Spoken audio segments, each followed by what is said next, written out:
A história de Jó certamente é uma história muito inspiradora, por tratar diretamente o problema do sofrimento humano, trazer talvez respostas do problema do mal, ou aquela velha Teodiceia que tenta juntar a existência do mal e do sofrimento com a existência de Deus, para não excluir ambas. Mas uma pergunta que poucas pessoas se fazem: será que Jó ele realmente existiu? Será que Jó foi um personagem histórico? Porque caso você não saiba, Jó ele é incluído praticamente junto com os Salmos na categoria dos livros poéticos. E na tradição judaica, por exemplo, ele é tido como um livro de sabedoria.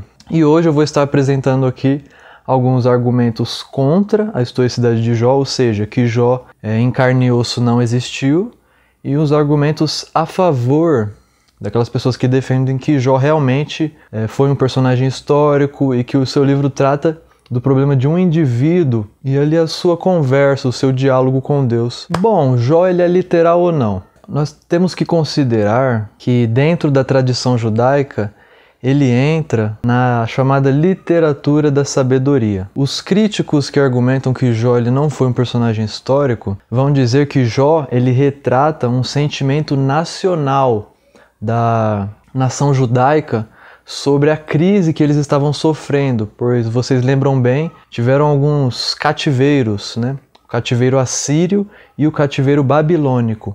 Então, na visão dos críticos, o livro de Jó surgiria como uma resposta a esse sofrimento, ou seja, a nação judaica estava buscando respostas para este sofrimento da nação de Israel, porque eles estavam passando por isso. Então esse livro de Jó, na verdade, seria um sentimento da comunidade no total, e não os problemas individuais de um ser chamado Jó. Este seria um dos argumentos a favor dessa posição de que Jó ele não é literal, e sim apenas uma alegoria. Um segundo argumento seria que os textos sapienciais, ou estes textos reflexivos sobre o problema do mal, sobre o sofrimento humano, eram textos comuns na antiguidade do Oriente Médio. Se você pegar ali, por exemplo, os mesopotâmicos, que escreviam ali aqueles textos sumérios. Você pega, por exemplo, a Epopeia de Gilgamesh, que trata ali, por exemplo, sobre tem um dilúvio, tem uma arca, né? Um grande barco que é construído para colocar os animais e salvá-los desta catástrofe natural. E muitos vão atribuir, por exemplo, esses textos sumérios, esses textos mesopotâmicos antigos, que são inclusive mais antigos que o próprio Antigo Testamento, porque o Antigo Testamento foi escrito em hebraico, em algumas partes em aramaico, então essas escritas em hebraico e aramaico surgiram bem posteriormente aos escritos, por exemplo, cuneiforme, que são ali um dos mais, ou se não os primeiros escritos do mundo, que eram os mesopotâmicos escreviam suas histórias em tábuas de argila, né, nesses famosos cuneiformes. Então, nós temos uma história que data de aproximadamente cerca de 1000 a.C., que se chama Diálogo sobre a Miséria Humana. E esse diálogo, que é tratado na Teodiceia dos Sumérios ali, ele tem alguns elementos parecidos com o de Jó. Um dos argumentos dos críticos seria que, como os judeus estavam ali sofrendo aqueles cativeiros assírio, babilônico, por volta do século 7 a século 5 a.C., e eles conheciam bem estes contos, essas histórias dos seus povos ali contemporâneos, vizinhos, então eles adaptaram essa história no personagem de Jó, que seria apenas uma alegoria, um personagem criado por eles para tratar sobre o problema do sofrimento. Este seria o segundo argumento. Bom, um terceiro também para tratar sobre a historicidade de Jó seria que Jó ele não é o autor do próprio livro de Jó. Alguns escritores tradicionais, conservadores, vão dizer que Moisés ele é o autor do livro de Jó.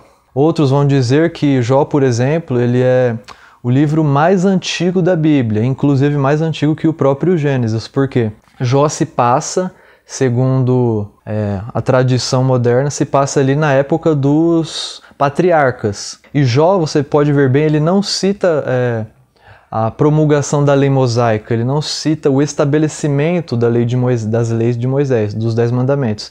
Então, Jó ele seria antecessor à lei. Isso colocaria dentro da época dos patriarcas, provavelmente ali junto com Abraão, ele deveria ser contemporâneo de Abraão. Isto é apenas um dado histórico, não é algo tido por todos os acadêmicos, tá bom?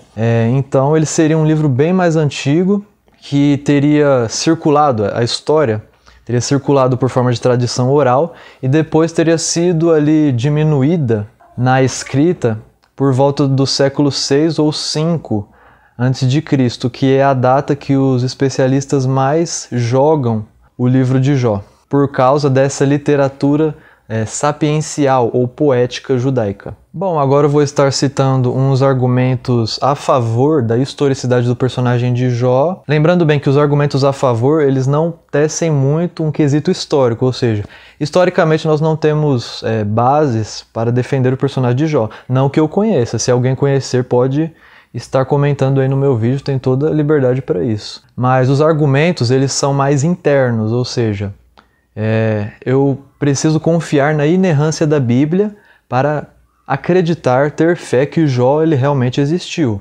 Isso não seria um problema, seria uma posição justa, principalmente para quem acredita na inerrância bíblica, ou seja, que a Bíblia não contém falhas. Bom, o primeiro argumento seria que a história de Jó é real, porque Jó ele é mencionado em Ezequiel, capítulo 14, dos versos 14 a 20, como um modelo de piedade, junto com Daniel e Noé. Se nós questionamos a existência histórica de Jó, então, baseado neste verso, nós teríamos que questionar a existência também de Daniel e de Noé. Não seria justo questionar apenas Jó e deixá-los de lado, sendo que ele é citado aqui como exemplo de piedade. Bom, o segundo argumento é que Jó ele é citado em Tiago capítulo 5, verso 11. Como um exemplo de perseverança. Norman Geisler diz que, por exemplo, não faria sentido Tiago citar Jó como um exemplo de perseverança, sendo que Jó não seria um personagem histórico, apenas um personagem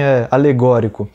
Então, que força de argumento Tiago traria para o problema das pessoas reais, das pessoas de sua época, de um personagem que sequer nem existiu? E um terceiro argumento seria o próprio Jó capítulo 1, no começo do capítulo 1, que diz que Jó ele era um homem temente a Deus, que Jó realmente existiu, e a Bíblia traz ele no começo como um ser existente. Não põe isso em xeque ou não questiona a existência dele. Este seria um argumento a favor. Bom, então nós chegamos à conclusão de que temos argumentos contra a historicidade de Jó, seriam mais argumentos no fator histórico. Agora, por exemplo, se você crê na inerrância bíblica, que a Bíblia não contém erro, se você tem fé, fica muito difícil você negar que Jó existiu. Agora, se você não tem problemas com inerrância bíblica, se você crê, por exemplo, que umas partes são verdadeiras e outras não teria muito sentido você acreditar na historicidade de Jó, historicamente falando, pois você duvidaria, baseado, por exemplo, no texto de Ezequiel 14, duvidaria da existência de Noé, de Daniel e de várias supostas histórias bíblicas. Bom, eu espero ter ajudado vocês. Eu vou trazer também mais vídeos relacionados à crítica dos livros da Bíblia. Lembrando que aqui a crítica não seria no sentido liberal. Ah, Mateus virou teólogo liberal. Não. Seria uma crítica no sentido de analisar historicamente, exegeticamente, e pesquisar todos os fatores deste livro. Se inscreva no meu canal Progresso Teológico e continue acompanhando meus vídeos. Graça e a paz do Senhor Jesus.